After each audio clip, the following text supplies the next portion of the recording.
So the Blue Jackets are 0-3 to start the season. We've seen this before. I'm not worried yet, and I don't think you should be. So we're going to talk about the game. We're going to talk about Ken Johnson a little bit, and we're also going to do a little bit of a Monday Mailbag to start off the week. That's all coming up today on Locked On Blue Jackets. You're Locked On Blue Jackets, your daily podcast on the Columbus Blue Jackets, part of the Locked On Podcast Network. Your team every day.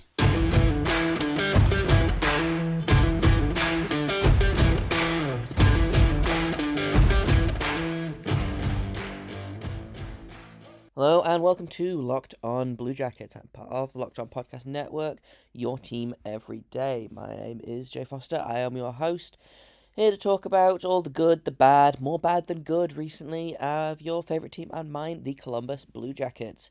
Before we get started, I want to thank everyone for making this your first listen of the day every day. Locked On Blue Jacket is free and available on all podcast platforms and also over on YouTube. So if you haven't hit the subscribe button over there, then feel free to do so because it helps me out, it helps you out, everybody wins. Unfortunately, we don't have video for today's episode because of some technical issues on my end, but tomorrow we will be back with video and audio versions of this podcast, and hopefully it'll be a little bit more cheery than today's episode, which is mostly going to be me yelling about what went wrong and what needs to change to make sure that the Blue Jackets win a game sometime this year. So let's start off with the game itself. We're going to start with the bad and then move on to the good, because that's, I think, the best way to do it. Blue Jackets lose 5-2 against the St. Louis Blues. Not unexpected. I talked in Saturday's episode about how it was very much a game that could go either way. The Blue Jackets had a game the night before, they'd travelled, they'd gotten late, the Blues hadn't played in a week, so it was a tired team versus a sluggish team, and unfortunately I think the sluggish team won. The Blue Jackets, they managed to keep it together for the most part until late-ish. I thought the first kind of 40 minutes were pretty good. Blues jumped out to a 2-0 lead to begin with. Pavel Buchnevich scored his first of the year on the power play, and then Vladimir Tarasenko did Vladimir Tarasenko things, made it 2-0, and then Gus Nyquist scored another goal, which is, he's currently leading the team, which is extremely funny. He's on that top line now with Gaudreau and Jenner, and like I said on Twitter, I super don't hate that as a line. I know I said that I like the Danforth line, but I think Gus Nyquist is a good fit up there. Again, I do want to, say this is, for me, consistency is more important than quality of line mate. Frankly, I think Johnny Gaudreau is good enough to basically carry anyone on this team, but if he has to carry a different guy each game, then that I think is going to start to become a problem. So we'll see who he plays with against Vancouver. Hopefully it's Nyquist. Like I say, I didn't hate that line. I think, again, Nyquist, apparently he's got wheels, he can score goals, he's leading the team with 2 goals in 3 games, goals in back-to-back games, I believe. So it could be a lot worse. I didn't consider him as an option originally. I was like, hey, put Chidakov on that line, but thinking about it, I don't hate Gus Nyquist on that line. Boone Jenner has continued to hold his own for the most part. His face-offs have been, again, unsustainably good, I think is the best way to say it. He had 81% in the game against Tampa Bay. He was 77% against St. Louis. And that's really good to see, frankly. Something else that's not funny, but is pretty good is Erik Branson has points in back-to-back games. He's got 2 assists on the season, 2 points in 3 games. Is he the great defensive guy that the Blue Jackets need? I'm not sure yet. But he's out there getting points, which is very funny to me. And credit to him. I didn't hate him in this game. I thought, for the most part, he managed to hold his own. Jake Bean is struggling, though. That's I think the biggest issue right now. And we talked about this the game before He was struggling then, he's struggling now. I think every defenseman is kind of struggling a little bit at the minute, except weirdly Adam Boquist. I posted a graph on Twitter from at Ineffective Math, Micah McCurdy, and basically the only person with a positive shot differential or shot attempt differential is Adam Boquist right now, of all of the defensemen. So that was a bit of a surprise, but I think it's unfair to single out Erica Branson as a problem because the defense as a whole is kind of a problem right now. But it is what it is. Could be better, could be worse. Speaking of things that could be better, or could be worse, I guess, Gus Nyquist, we'll go back to him. He opened the scoring for the Blue Jackets. Johnny Gaudreau got his first assist as a Blue Jacket. That's 400 career assists, and I believe he's the 5th or 6th fastest active player to hit 400 assists, which is pretty neat, I thought. Like I said, Erica Branson got an assist on that goal, and then Sean Corrali scored his first of the season. That was a really good goal, actually. Sean Corrali was really good last season. Seems like he's continuing this season. Again, I really don't have a problem with that fourth line, which, I mean, the jury is still kind of out on whether not having a problem with your fourth line is in fact a problem. You know, if your best line is your fourth line, I feel like you have problems. I don't think they're the best line, but I have no complaints about how the fourth line has been playing. Assist to Olivier, who genuinely, for all my grumbling about him in the preseason and the offseason, he's been fine, I think. And assist to Eric Robinson as well. Eric Robinson almost scored a really good goal. He's got those wheels. Bennington made a really good save, but it was very nearly 3-2. Unfortunately, it was not. The Blues scored 3 goals in the third period. One from Barbashev, one from Jake Neighbours, and one from Vladimir Tarasenko. Just, the Blue Jackets held it together for 2 periods and then fell apart in the third, which, again, kind of expected, but is still not super great. And we're going to talk about that a little bit more in just a minute. But first, I've got to tell you about BetOnline, because it is where the game starts. For all the lines, odds, and props you can imagine, go to betonline.net. They've got up-to-the-minute scores, they've got podcasts, they've got articles, they've got predictions, odds, anything you can imagine about any sport, BetOnline has it. If you want to put some money on the Blue Jackets winning their next game, the odds for that are probably pretty low, so you could make a little bit of money at betonline.net. Like I said, they've got MMA, they've got boxing, they've got UFC, they've got the NFL, they've got baseball, they've got basketball, which is starting up soon, they've got hockey, they've got F1, they've got NASCAR, basically literally any sport that you could think of. BetOnline could help you win some money on that, and they've got odds that are up to the minute. So go to your website, betonline.net, use your laptop or your mobile device to check out the action, because BetOnline is where the game starts. So let's talk a little bit more about the game as a whole. But first, I want to talk a little bit about Kent Johnson, because Kent Johnson has kind of had a rough deal of it so far this season. Saturday night, he only played just under 11 minutes. It was the lowest on the team for reasons I don't really understand. He's on the third line. He should be getting more minutes than the fourth line at the very least. And honestly, I think he's been phenomenal.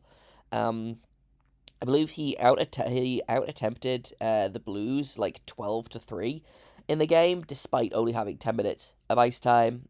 He only had 1 shot on goal, but I don't know. I have really liked his game.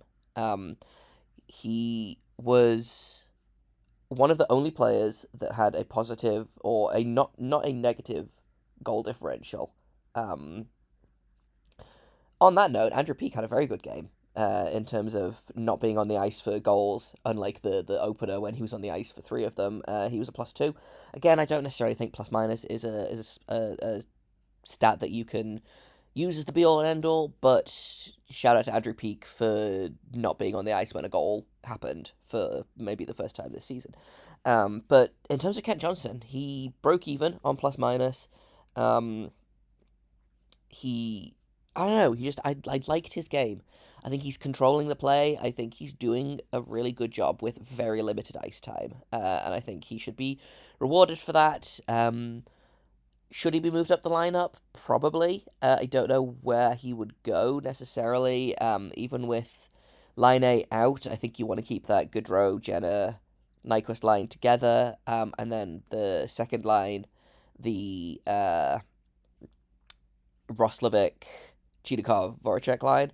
Again, I don't necessarily have a problem with. I think my issue is not necessarily moving him up the lineup, but giving him more minutes, and maybe giving that whole line more minutes. Because if you look at his line mates, I believe he was playing with Sillinger, who had just under 14 minutes, and Danforth, who got 13 minutes exactly. Now those guys will get power play time. Ken Johnson apparently doesn't get power play time, but I think you've got to give this kid more minutes. He's clearly, things are going well, and it feels like he's so close to just kind of like figuring it out. And I think if you give him more ice time, that's only more opportunity for him to figure it out. He had a really good preseason. He had a really good Traverse City training camp, rookie tournament. I don't know why you wouldn't want to give this kid the best chance to succeed that you really can, because he's good and he's going to be really good. And it's frustrating to see him not given the opportunities that I think some less talented players are being given. Like I said, I like the fourth line, but when your fourth line of Corrali, Robinson, and Olivier is getting more ice time than the fifth overall pick from last season, like, that feels like a problem to me, frankly. I have to give the cannonball of the game out before we do a little bit of a mailbag. Again, not a lot of goals to choose from. I am going to give it to Sean Corrali, though, this time. I was going to give it to Nyquist again, but Sean Corrali, I just thought it was a really good Corrali-like goal. And, like, I really liked him last season.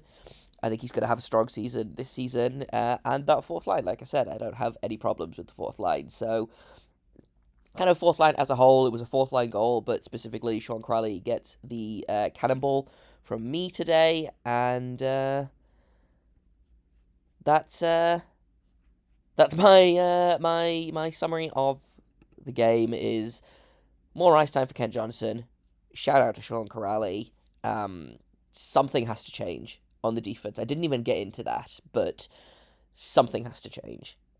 Because I don't know that you can go into this game with the same defenseman that you've gone into with the first three games, and you're allowing, 4 or 5 goals a game. It's a problem.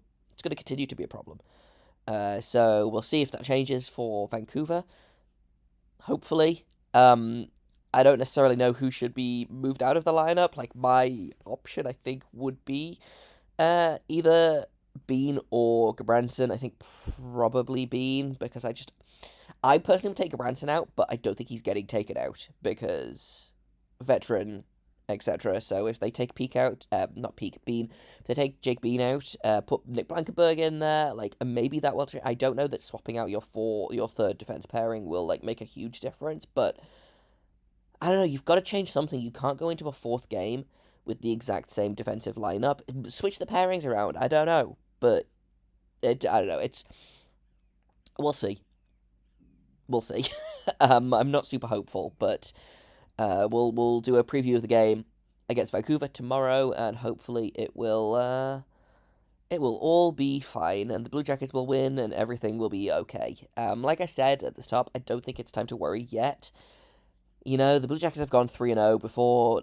So many teams have had 3-game losing streaks. I think there was a lot of expectations on the Blue Jackets with, Johnny Gaudreau coming in, and I think I maybe hyped up those expectations too. But like I said, how many 3-game losing streaks have the Calgary Flames had since they've had Johnny Gaudreau? It's 3 games. There's still 79 games to play. I'm not worried yet. I am concerned about some of the trends that I've started to see, but I'm not fully like, hey, let's give up on the season, let's tank for Bedard, in a way that, like, I would be if I was doing Locked On San Jose Sharks, for example. But that's that's something that I'm going to talk about in the next segment, I think, because I have a couple of mailbag questions, so we're going to do those in a minute on Locked on Blue Jackets. So let's get into the mailbag. And I mean, the first question is it too early to worry, from Jessica Mosto, wonderful co-host or colleague over here at Locked On. She does Locked On Flames. Big Johnny Gaudreau fan, so we're looking after him for her. Is it too early to worry? And my answer is no.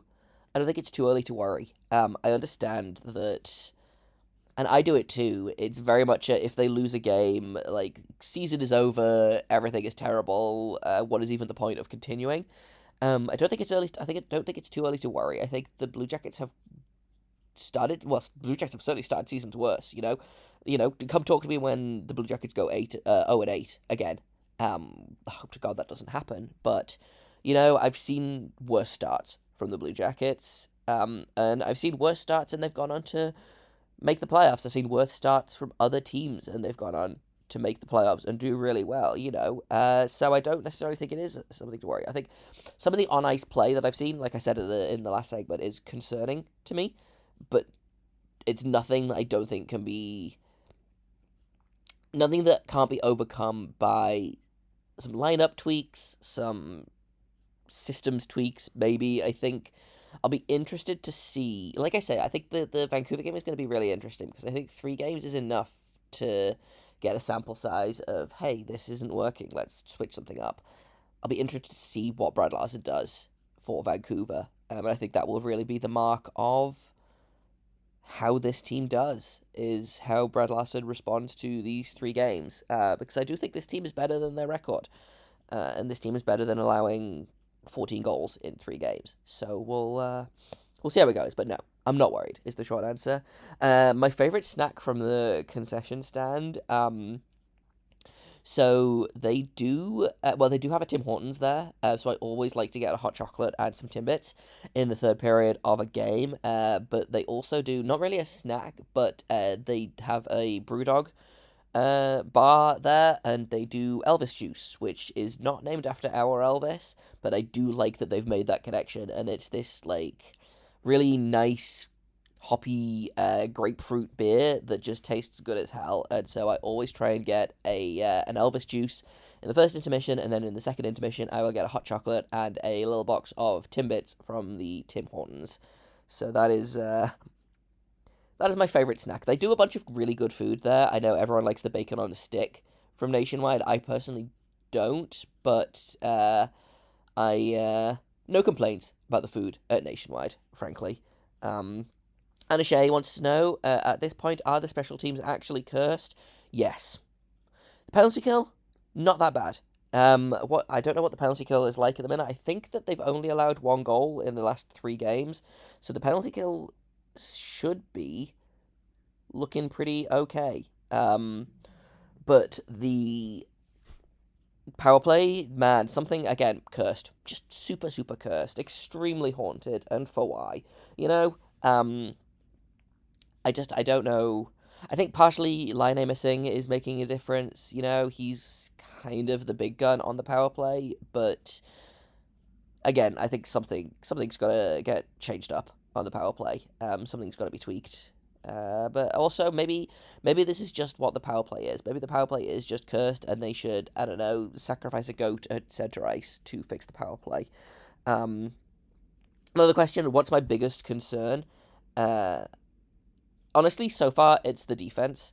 I know that the instinct is to go for the goalies. 14 goals in 3 games. I thought Tarasov was excellent in the first game. I thought he was pretty good in Tampa Bay. I think Elvis was fine. Elvis needed to be better. 5 goals on 25 shots is not good enough, and I know Elvis is better than that. So I think he needs to be better. I think he knows that he needs to be better. But honestly, it concerns me looking at not necessarily the shots, but the shot attempts. That concerns me. It concerns me a lot. And I think that's something that's harder to fix, I think, than just shots on goal, but it's something that really needs to change, and I'm going to be keeping an eye on and I recommend that you guys do as well. Micah McCurdy does these really cool graphs that, again, I tweeted one the other day, and it basically shows the impact that a player has on the ice and the impact that he has on the team. And so I'm going to be keeping an eye on those to see if things change. Again, it's a small sample size right now, but the numbers are worrying to me. Another question from Anashay, what were you most impressed by? Honestly, so far I have been most impressed by, like I said, the fourth line has really impressed me. Kent Johnson has really impressed me. And Boone Jenner has been. I think Boone Jenner might be the biggest, the most impressive for me so far. I didn't know what he was going to be like on that first line. I don't think he's a 1C by any stretch of the imagination, but he's holding his own. He's doing what he needs to do. He's winning faceoffs, basically exclusively, which is really great. Like I said, 81% after I called him out in the first game. I think, as I called him out, he had 56% in the first game, I think. And then he went to 81% in the second game, and then 77 in this game. So he's doing everything that he needs to do on this line. And I think that's why I'm impressed by him. And then I have a question from my friend Maggie, which I think is probably a joke question, but I am going to answer it anyway. And she wants to know, are the Flyers actually good? And the answer I think is no, but I am suspicious, deeply, deeply suspicious of this start that they're having. So, and that's the other thing, yes, the Blue Jackets are 0-3, the Flyers are 2-0, they're both going to regress to the mean, is the thing. The Blue Jackets are not an 0-82 team. The Flyers are not an 82-0 team. They will regress to the mean. The Blue Jackets are going to win some games. The Flyers are going to lose some games. They won't meet in the middle, but they'll probably pass each other as the Blue Jackets rise above them in the standings. I'll probably regret saying that in about 50 or so games because I'm cursed as well as the power play. But no, the Flyers are not good. And hopefully the Blue Jackets can play them at some point because I feel like they need a gimme. I know they play Arizona next week, so hopefully that, if nothing else, that could be a real confidence-building game. But that's all I've got for you today. Tomorrow we're going to look at Vancouver, see how they're doing, do a preview of that matchup because the Blue Jackets play them tomorrow night. So that is the plan for tomorrow's episode. I've been Jay Foster. You can find me on Twitter at _Jacob Foster, JAKOBFORSTER. You can find this podcast at LO_Blue Jackets. If you have comments, questions, criticisms, you can email me at lockedonbluejackets@gmail.com. Thank you once again for making this your first listen of the day. Every day, Locked On Blue Jackets is free and available on all podcast platforms and also over on YouTube. If you haven't subscribed over there, then please feel free to do so. Like I said, you get notified when new episodes are out. The more subscribers I have, it helps me grow the channel. Everybody wins. It is a win-win situation, and who doesn't love those? So thank you once again for listening, for subscribing, for watching, for following on Twitter, all of these things, for interacting. It's super, super great. And until tomorrow, make sure you stay locked on.